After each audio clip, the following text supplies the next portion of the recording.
안녕하세요. 짜몽쌤입니다. 이번 시간에는 2022년 임용고시 2차 분석 영상을 준비해 봤습니다.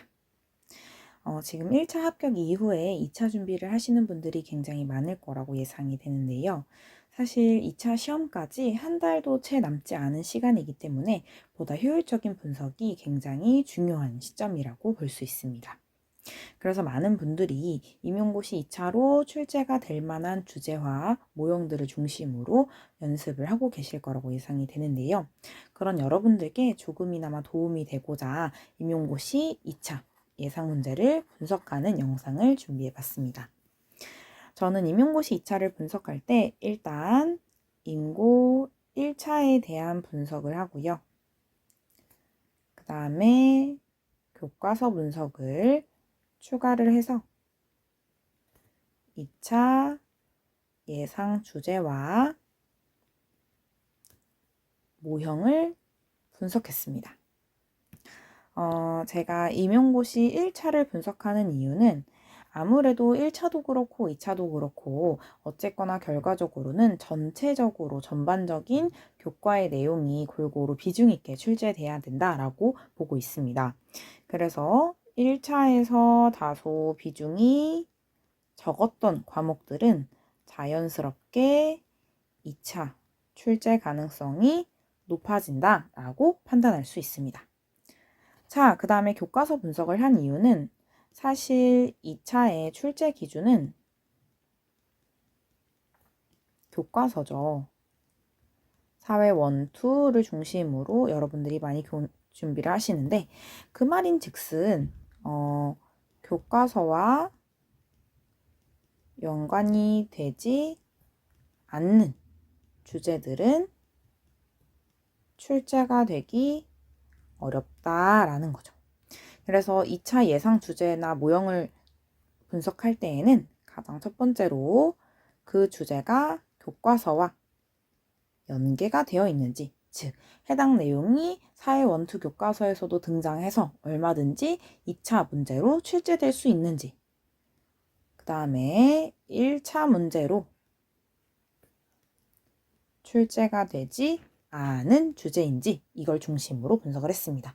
아무래도 1차에서 출제가 됐다면 굳이 2차에서 다시 한 번 더 주제를 다룰 필요가 없겠죠. 이미 1차에서 물어봤으니까요.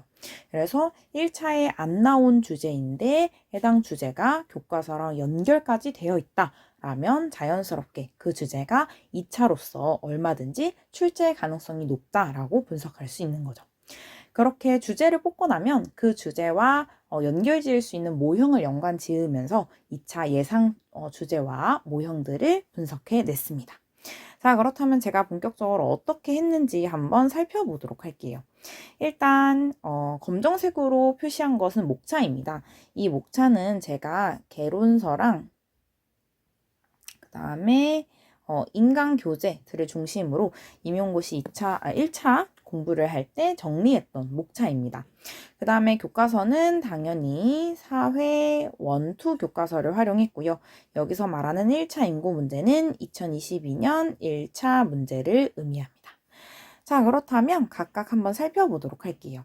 일단 사회 문서부터 살펴보면 다양한 목차별로 주제들이 굉장히 많은데요. 이 중에서 교과서와 연결되는 주제들은 굉장히 한정적이었습니다. 한번 살펴보면 일단 조사 방법론 같은 부분에 대해서는 사회 1, 2와 연결되는 부분을 찾지 못했고요. 여기 세 번째 사회학 2 개인과 사회 부분에서 문화와 사회 파트가 사회화와 청소년기의 특징, 사회적 지위와 역할과 관련이 있었고요. 그 다음에 사회 집단과 사회 조직이 사회 집단과 차별 문제라고 하는 교과서 주제와 연결이 되었습니다. 그 다음에 넘어가서요. 사회 변동과 발전 부분 같은 경우는 교과서 사회 1 교과서에서 현대사회의 변동 그리고 현대사회의 특징과 사회문화라는 주제는 각각 한국사회의 변동 그 다음에 현대사회 문제라는 주제와 연결이 되었습니다. 자, 그 다음에 문화인력 파트로 넘어가서요. 현지조사와 에스노그라피 파트에서 대중문화와 관련된 부분이 나오거든요. 그래서 사회 1 교과서에서 대중매체와 대중문화 파트랑 연관 지어봤고요. 그 다음에 문화의 의미, 속성, 구성요소 같은 부분을 나타내는 부분은 각각 사회원 교과서의 문화의 의미와 특징, 문화를 바라보는 태도 부분과 연관 지을 수 있었습니다. 그래서 사회문화의 전체적인 내용들이 굉장히 많았지만 그 중에서도 이렇게 제가 세모표, 파란색 세모 표시를 한 부분들만 교과서와 연결된다라는 것을 확인할 수 있었습니다. 그 말인 즉슨 이렇게 파란색으로 표지가 되지 않은 부분들에 대해서는 넘어가도 된다라는 겁니다. 자, 그렇다면 여기서 중요한 건 이제 임용고시 1차에 어떤 파트가 나왔고 어떤 파트가 안 나왔는지를 한번 살펴봐야겠죠. 그 부분을 한번 살펴보도록 하겠습니다. 자, 전공 A, B 문제를 보면 일단 연구 문제와 연구 설계 관련해서요. 전공 B의 9번 문제가 사회조사와 관련해서 출제가 되었습니다. 자, 그 다음에 내려가서요. 문화와 사회 파트에서는 전공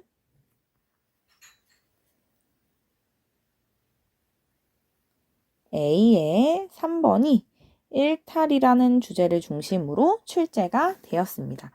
그 다음에 사회계층과 사회이동으로 넘어가면 전공 B의 1번 문제에서 부르디외의 계급이 출제가 되었습니다.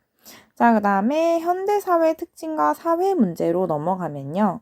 전공 A-10번이 위험사회가 출제가 되면서 연관이 됐었고요.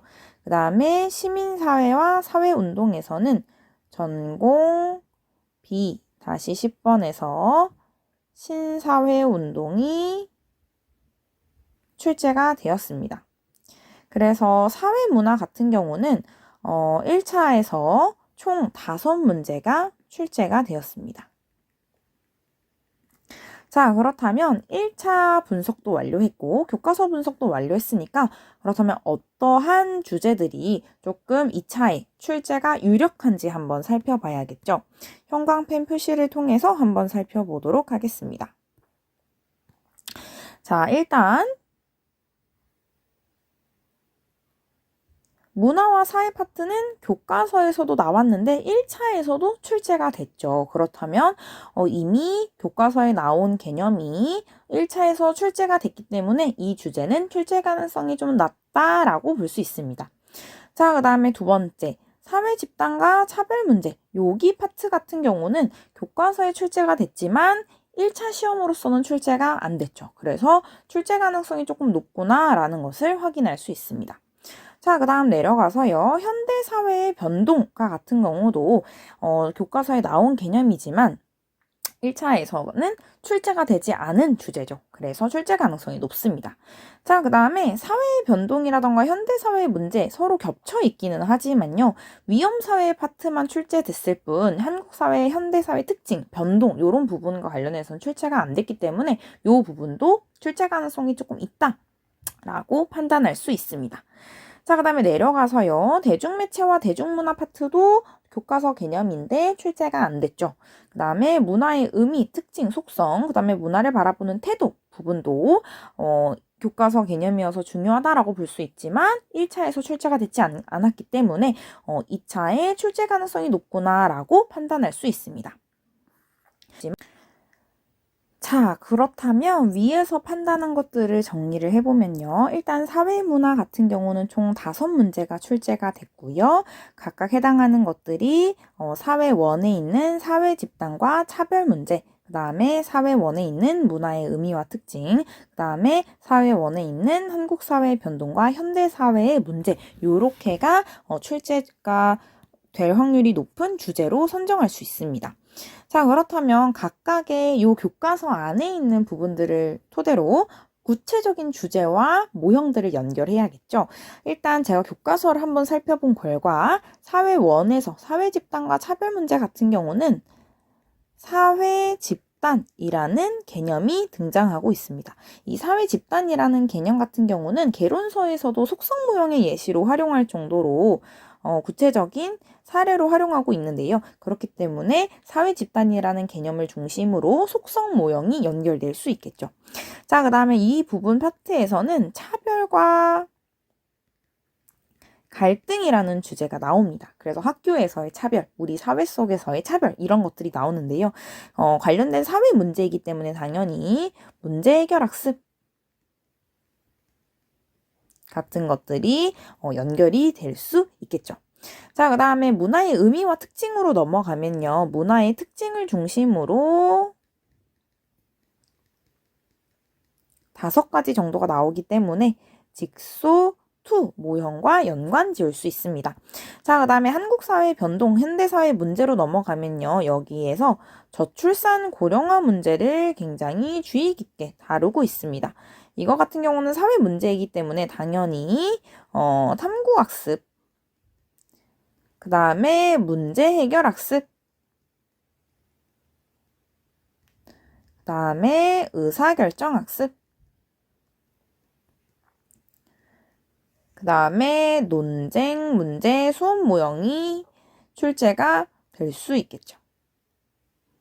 자, 그 다음에 여기에서 마찬가지로 다문화 사회도 주제로 다루고 있습니다. 이것도 마찬가지로 관련된 문제들이 사회 문제로 대두되기 있기 때문에 탐구학습, 문제 해결 학습, 의사결정 학습, 논쟁 문제 수업 모형이 연관 지을 수 있겠죠. 이뿐만 아니라 환경, 전쟁, 빈곤과 관련된 사회 문제가 출제가 되고 있고요. 관련돼서 마찬가지로 탐구학습, 문제해결학습, 의사결정학습, 논쟁 문제 수업 모형이 연관 지을 수 있겠죠. 그래서 이렇게 각각 주제와 모형별로 연결 지어봤습니다. 자, 그런데 굉장히 많죠. 그래서 요것들을 한 번 더 정리해 보도록 할 거예요. 어떻게 정리할 거냐면 이미 출제된 주제를 판단하는 거죠. 자, 제가 분석을 해본 결과 사회 집단이라는 주제는 2020년에 STAD 모형으로 출제가 됐었습니다. 그러면 중요도가 아무래도 떨어지겠죠. 그 다음에 문화의 특징, 속성 같은 경우는 2017년에 직소 모형으로 출제가 됐었고요. 그 다음에 다문화 사회 같은 경우도 2014년에 이미 출제가 된 바 있습니다. 자, 그렇다면 교과서와 연결되고 1차에 나오지 않아서 중요도가 높으면서 기출로서도 한 번도 출제가 되지 않았던 차별과 갈등에 대한 문제 해결 학습, 저출산 고령화 관련된 탐구학습, 문제 해결 학습, 의사결정 학습, 논쟁 문제 수업 모형, 그 다음에 환경, 전쟁, 빈곤과 관련된 마찬가지로 탐구, 문제, 의사, 논쟁 문제 수업 모형들이 출제 가능성이 높구나라고 판단할 수 있을 것 같습니다. 그래서 이렇게 사회문화에서는 3가지 주제를 중심으로 출제 가능성이 높구나라고 판단하시면 될 것 같습니다. 자, 그 다음에 정치로 넘어가 보도록 할게요. 마찬가지로 전반적으로 여러 가지 주제들 중에 어떤 것들이 교과서와 연관되어 있는지 한번 먼저 살펴보도록 하겠습니다. 일단 정치학의 이해 파트에서요. 정치의 의미, 기능과 관련해서 교과서 연관됐고요. 그 다음에 민주주의 관련된 주제로 민주주의론, 그 다음에 정치 과정, 정치 참여, 정치 주체, 선거와 선거제도 관련해가지고 정치 과정 부분이 다 연결이 됐고요. 그 다음에 국제사회 관련돼가지고 국제관계 이해 파트가 가볍게 연관이 되었습니다. 그 다음에 마지막으로 민주정치와 정부 형태 관련해서요. 다양한 정부 형태의 제도가 연관된 것들을 확인할 수 있습니다. 자, 그렇다면 정치에서 어떤 것들이 1차에 출제됐는지 한번 살펴봐야겠죠. 일단 첫 번째로는 민주주의 관련해가지고요. 전공 A 7번에서 민주주의 이론이 출제가 됐습니다. 자, 근데 조금 유의 깊게 봐야 되는 건 뭐냐면요. 민주주의 이론만 출제됐을 뿐, 민주주의의 기본 원리라던가 발전 과정은 출제가 되지 않았습니다. 그래서 사실 교과서에서는 민주주의 이론이 나온 게 아니라 요것들 중심으로 교과서는 나와 있거든요. 그래서 민주주의 이론이라는 것 것을 가지고는 겹친다고 볼 수 있지만 사실 깊게 들어가면 교과서에 나온 개념하고는 연관이 안 됐기 때문에 이 부분은 같이 좀 더 중요하다라고 보실 필요가 있을 것 같아요. 자, 그 다음에 두 번째는 선거 관련해 가지고요. 전공 B-6번으로 선거구제, 그 다음에 비례대표제 이런 것들이 출제가 됐습니다. 그 다음에 마지막으로 정부제도 관련해서요. 전공 A-8번에서 대통령제가 출제가 됐습니다. 전반적으로 쭉 살펴보면요. 정치 같은 경우는 사회문화에서 5문제가 출제된 것과는 다르게 여기서는 3문제만 출제가 됐습니다. 그래서 아무래도 다른 과목에 비해, 다른 교과에 비해 정치 파트가 조금 중요도가 높다라는 것을 확인하실 수 있습니다. 자, 그렇다면 어떠한 주제들이 2차 주제로 출제될 만하냐라는 걸 한번 살펴봐야겠죠. 일단 첫 번째, 정치와 의미와 기능 1차에서 출제되지 않았기 때문에 중요도가 높다라고 보실 수 있을 것 같고요. 그 다음에 민주정치 발전과 민주주의, 아까 말씀드렸다시피 민주주의론이라는 것가 1차에 나오긴 했지만 민주주의의 기본 원리나 발전 과정과 관련된 부분에 대해서는 출제가 안 됐기 때문에 이 부분 교과서에서 중요하다라고 판단하시면 좋을 것 같습니다. 자, 그 다음에 정치 과정과 정치 주체 1차에서 출제가 안 됐고요. 지방자치와 시민 참여, 그 다음에 국제사회 관련된 부분들 마찬가지로 1차에서 출제가 안 됐기 때문에 정치에서는 이런 주제들이 조금 중요하다라고 판단하시면 좋을 것 같습니다. 자, 그렇다면 정치에서는 어떤 주제들이 조금 출제 가능성이 높은지 한번 살펴보도록 할게요. 일단 제가 교과서를 분석한 결과 정치의 의미와 기능, 그 다음에 민주정치 발전과 민주주의 부분에 대해서는요. 민주정치 기본 원리라는 것들이 제시되고 있습니다. 그래서 이거 같은 경우는 직소, 투 모형과 연관짓기 좋고요. 자, 그 다음에 인간의 존엄성과 사형제도라고 하는 주제가 교과서의 탐구로 제시가 되어 있었습니다. 그래서 이런 거 같은 경우는 이제 논쟁 문제 수업 모형이라던가 또는 찬반 의견을 가를 수 있기 때문에 프로콤 모형으로 활용하시면 좋을 것 같습니다. 자, 그 다음에 넘어가서 정치 과정과 정치 주체, 지방자치와 시민 참여 같은 경우는요. 정치 주체가 등장하고 있고요. 마찬가지로 한 5가지 정도의 종류로 구성되어 있기 때문에 직소2 모형으로 연관 지으면 좋을 것 같습니다. 자, 그 다음에 국제 파트로 넘어가면요. 여기에서는 국제사회의 행위 주체가 마찬가지로 똑같이 있죠. 그래서 국제사회의 행위 주체 마찬가지로 직소2 모형 연결 지으면 좋을 것 같고요. 그 다음에 여기서 특징적인 게 난민 문제가 사례로 등장을 하고 있습니다. 그래서 난민 문제 같은 경우는 의사결정 학습이라던가 아니면 논쟁 문제 수업 모형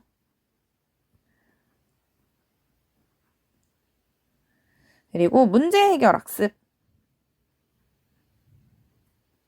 중심으로 정리를 할 수 있을 것 같습니다.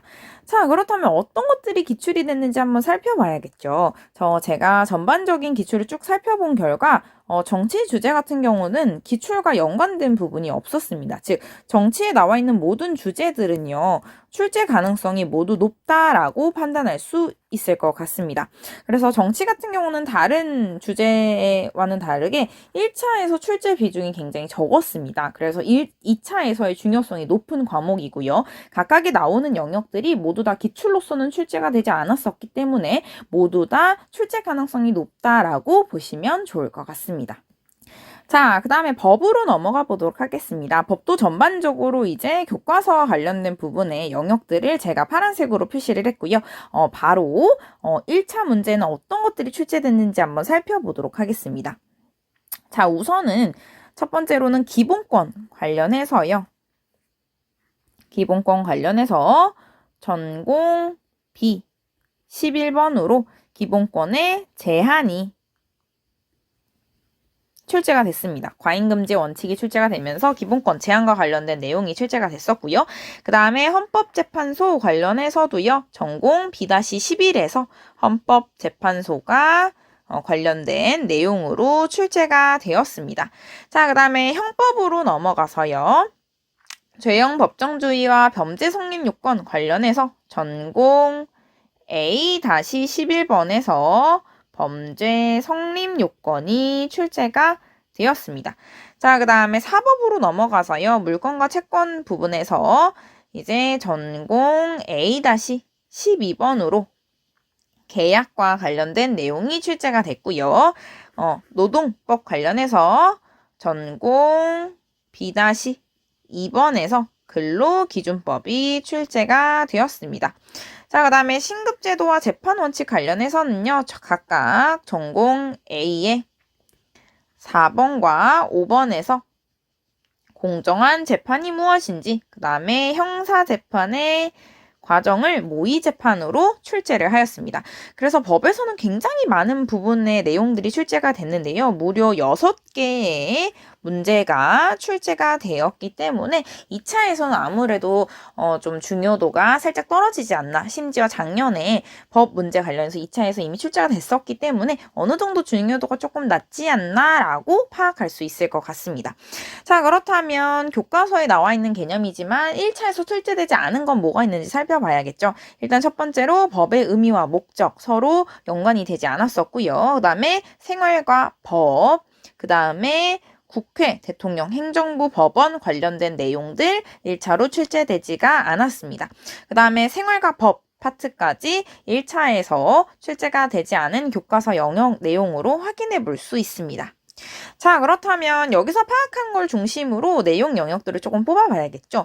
제가 전반적으로 법과 관련된 파트의 내용들을 찾아봤는데 딱히 법의 의미와 목적, 생활과 법, 국회, 행정부, 대통령, 법원 요런 파트들이 딱히 2차에 나올 만한 주제와 모형으로 연관된 게 없었습니다. 그래서 법 같은 경우는 조금 과감하게 제끼고 넘어갔는데요. 여러분들은 다시 한번 살펴보시면서 혹시나 이런 부분에 대해서는 출제 가능성이 있지 않나 라고 파악해 보시는 것도 좋을 것 같아요. 근데 이제 저 같은 경우는 아무래도 조금 중요도가 있는 것들만 다루려고 하다 보니 법에서는 딱히 그렇게 찾지 못하지 않았나 라는 생각이 들었습니다.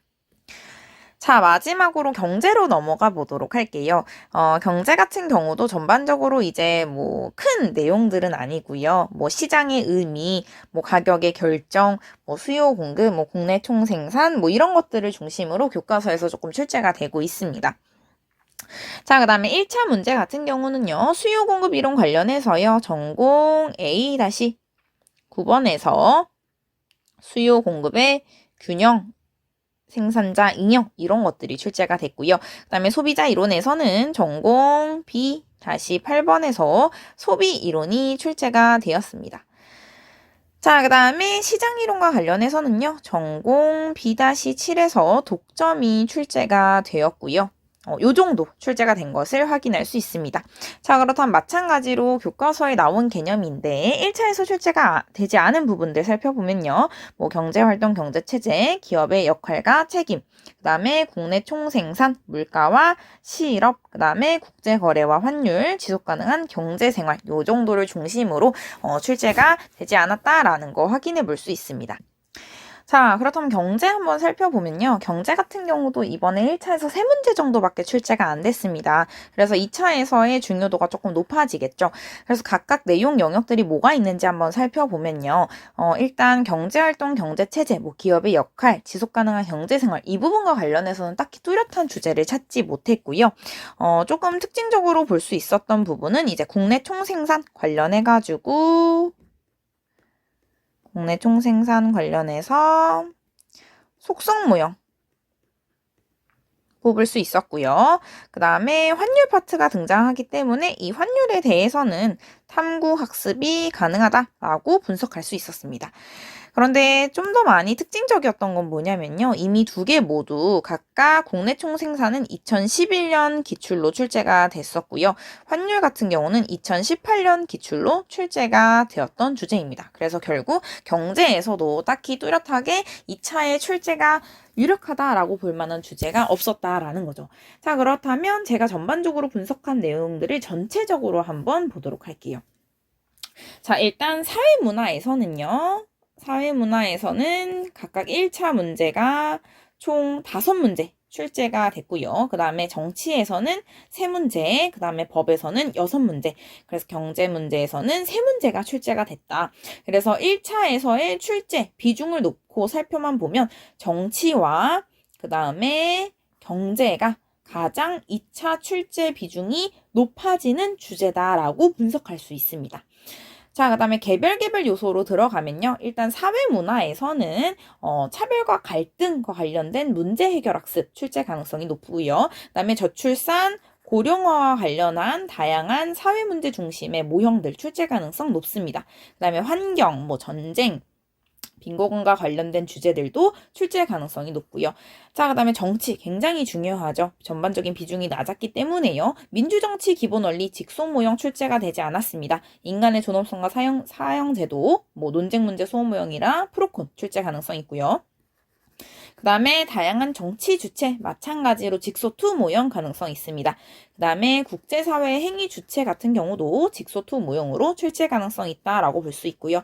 난민 문제 같은 경우도 의사결정 학습 같은 논쟁 문제 소원 모형 이런 식 중심으로 출제 가능성 높다라는 거 판단할 수 있습니다. 자, 법에서는 관련된 딱히 뚜렷한 주제를 파악하지 못했고요. 경제는 파악을 했으나 이미 기출로 나왔었기 때문에 출제 가능성이 조금 낮지 않나라고 분석할 수 있습니다.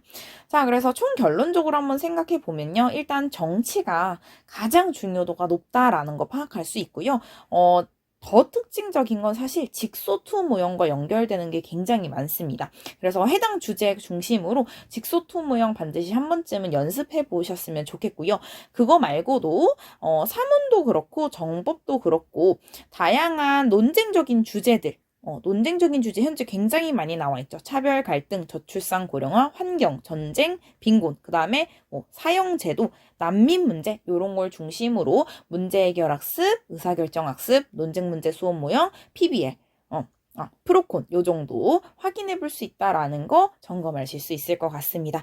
자, 그래서 지금까지 2022년 2차 문제로 어떤 주제 그리고 어떤 모형이 출제될 수 있을까라는 걸 중심으로 분석을 조금 해보았고요.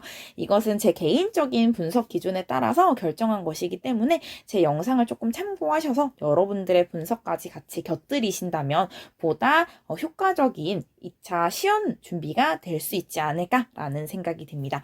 오늘도 많은 영상 시청해주셔서 감사하고요. 제가 분석한 것들을 토대로 직소2 모형이라던가 시연 영상을 준비하고 있으니 또 따로 다른 영상으로 찾아뵙도록 하겠습니다. 오늘도 긴 영상 시청해주셔서 감사합니다. 시연 영상을